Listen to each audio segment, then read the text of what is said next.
everybody, it's Frankie-Lou.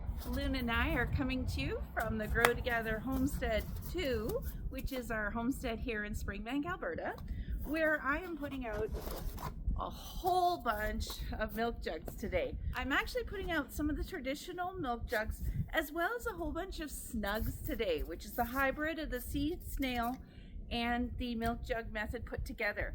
There's whole other videos about that if you want to see how those are done. By putting out both a traditional milk jug and a snug of the same variety, just to make sure that I can see which plants work best and which one.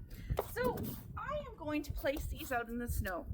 Now it is snowy, as you can see here today, but it's actually 9 degrees.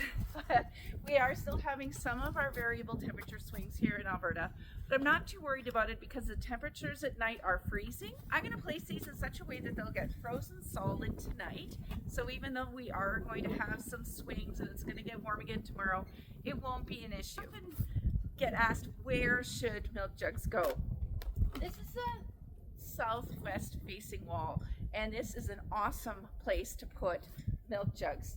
I am a real believer in just leaving it. I know a lot of people like to move them around. I don't fuss with them too much. There are a few things, and I pointed this out before, but it never hurts to do it again. You'll see while this is a wall, it doesn't have an eave, okay? So it's okay to place these against this wall because it's still going to get that beautiful sun exposure and it's still going to get snowed on. It's really important that wherever you have your jugs, they're going to get good drainage. Okay, so this is placed right on the soil. It's going to get drained well. Don't place it in a tray where the water will accumulate and you'll get waterlogged jugs. It's also going to get snowed on. It's going to get rained on, and that's what we want. We want these to first go through the cold stratification period, which is where the seeds are going to get their seed coat broken because they're being placed out where they have both exposure to moisture and cold, and eventually that'll cause better germination.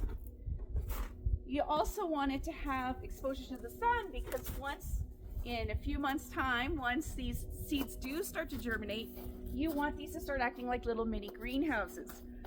So we don't really want to place them in a shady area because then you lose the benefit of the whole greenhouse effect.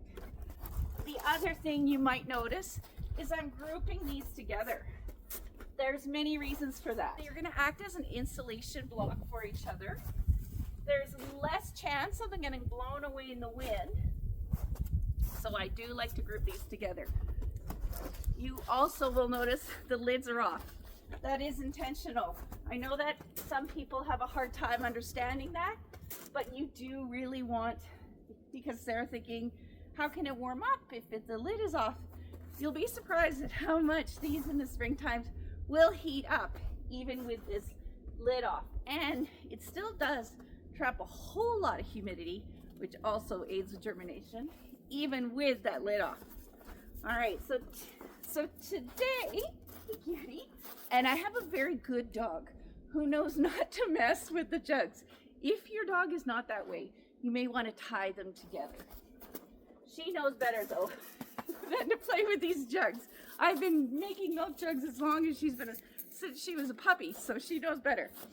Now you've got them all grouped together nicely there. There's going to be some more put in there tomorrow, so that's why that's there.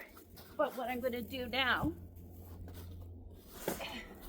is, because I still do have so much nice soft snow here in the yard, is I'm going to completely bury these as much as I can.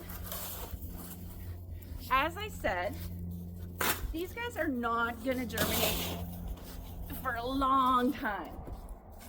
So having them completely buried so that cold stratification can take place is fine. Once the snow starts to melt more permanently, that's when you want them to have exposure to sun. So you really don't have to worry about, especially if you have them in a full exposure site, you don't have to worry about them not getting enough sunshine, because if they're in full exposure, that snow will melt off when it needs to. It's so warm right now try to make the most of the snow I still have, because in a few days there's likely not to be much snow left here. But if I'm covering them completely now, they'll freeze tonight and they'll be just fine. If you're somewhere where you don't have snow, another thing that we've done before in the past, when we've had an unseasonably warm winter or no snow, I actually sometimes will fill milk jugs full of water, some empty ones, and put them around my lovely little snugs and jugs, so that will act as an insulating block as well.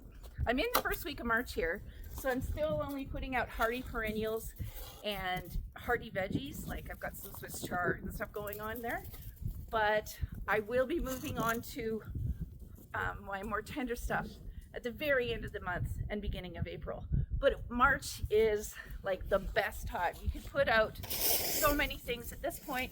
We're not just having to deal with just hardy perennials. We have over 7,000 people from all over the world now who are in our Facebook group here that share all their wonderful ideas and support one another, and we have great discourse on there about how to do this in some of our more hardier regions of the world.